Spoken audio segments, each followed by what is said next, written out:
ng kakaibang bukol. Ang bukol nagdulot ng pambihirang kondisyon.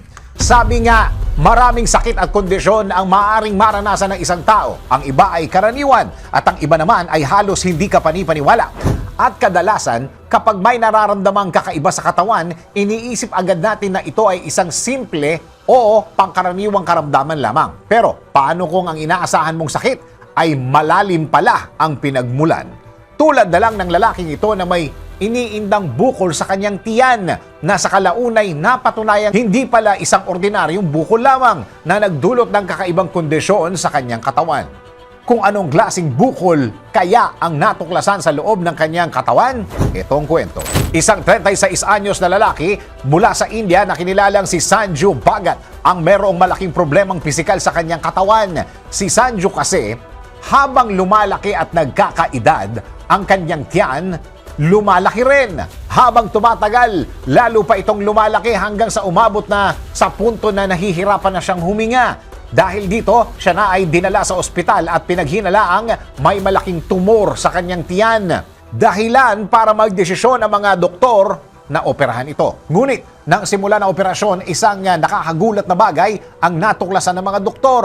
Ito'y dahil hindi tumor ang kanilang natuklasan, kundi mga buto, kamay, paa, at bahagi ng isang hindi na buong katawan ng isang tao. Lumalabas ang nasa loob ng kanyang tiyan ay ang kanya umanong sariling kambal.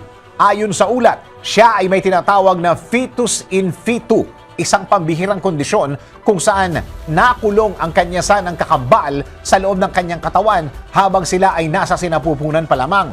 Sa kasong ito, nakasurvive at umasa ang kanyang kambal sa kanyang dugo upang mabuhay, kaya't patuloy na nakakaapekto ito sa kanyang kalusugan.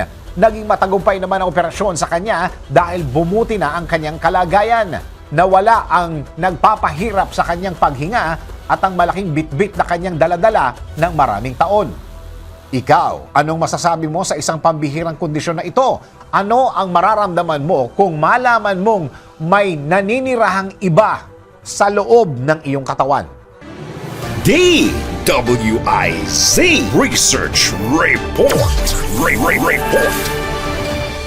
Thank you for watching. Tuloy lang ang panonood at pakikinig ng tamang balita sa DWIZ News, DWIZ News FM Regional, DWIZ News TV, Aliw Channel 23, nationwide. Mag-follow, like, subscribe, at i-share ang aming mga social media accounts.